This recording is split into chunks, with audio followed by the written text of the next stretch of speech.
Hello, dunia se diu hi le dang hi pon awareness ti ding dan hin tin. Tulai tam zo hi gas mang hi tam ta bin gas hi iman no hen in la iman wang wa a gas hu a thei hu I tabang ham validity hinam lo hinam ti ho he hello mi tam pi diu hiya cho khen khanin to se jok an to je gas a pu ke jin itia cho mi tampi no mei hon me hon ho hen ki su kha na ne hiya chu hi chi video hi kho ta kan sim hin gas chauka eti teng le no mei atam zo hen aman hin hiya chu ching thei ta gas man ding dan gas hu iti bol e ma se ti thei ding ham ti ho he hen sei ding he a thei hu validity hin e che a validity be sa ho man je a mi tam pi hin india song se ong he kum khanai thi na man na an to ji hi chun an na beo hi o gas hu itabang ho ho man tham itabang lo ho thei ho man lo dam ti chen ga beleo han gas hu beleo chun a thei chunga khon itabang ho he mo in ti khen khan no chun A11 ki su ai lo le khen khana B13 ki su ai lo le C23 ki su ai lo le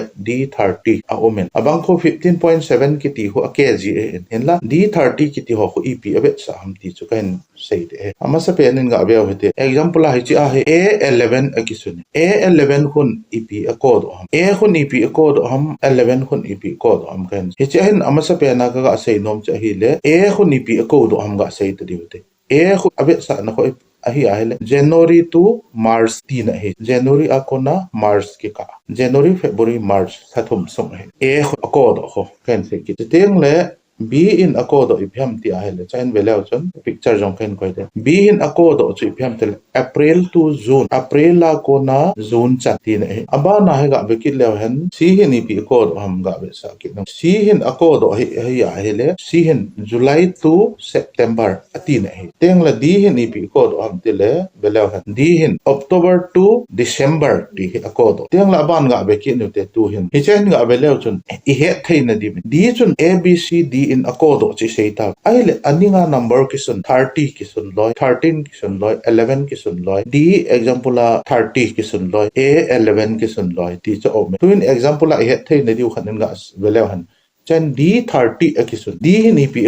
akodo ham ti chu isei ta win cha hin D hin akodo cha hele October to December tin he chi belao chun D30 ki sun hu pyam tile D hu October to December tin October November December thathum ko thasum sung he October November December ai le akoma 30 ki sun hui pyam te le akum he chi gas hi belao chun D30 ki sunin D30 ho belao chun 2030 chan ko October November December hi chi chan ho bo validity hi chi validity ki chai sa ho iman lo diu validity ki chai sa iman na le it bang mam te le belao ki chai sa ke man ja ho gas kholik na hi chi gas thei ho man thei hi ta lo sa iman kha jo po ke ti chu he diu apoi mo an che hi chun validity ho phate ta ibe diu chi gas lik ho man ja validity ki chai sa man ja anoi lang ho jang hi belao chun hi cho ho gas ho ko lik thei hi chu validity lo gas thei hi phate ta che ngwa man di jong le man di je chu ei ho gas a ko na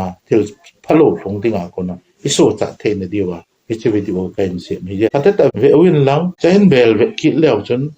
C23 ekisunin A11 ekisunin D30 ekisunin B13 ekisunin example A11 hele 2011 chan chu akisa valid ai la B13 kisun jong 2013 chan chu kisai hichita banga chu validity ibe chi che wa kitu che na ibe no wa eman je dio chiti la nang jong set hi ding mi jong set hi je set hi na diwa awareness ai video kain se me je la ke pai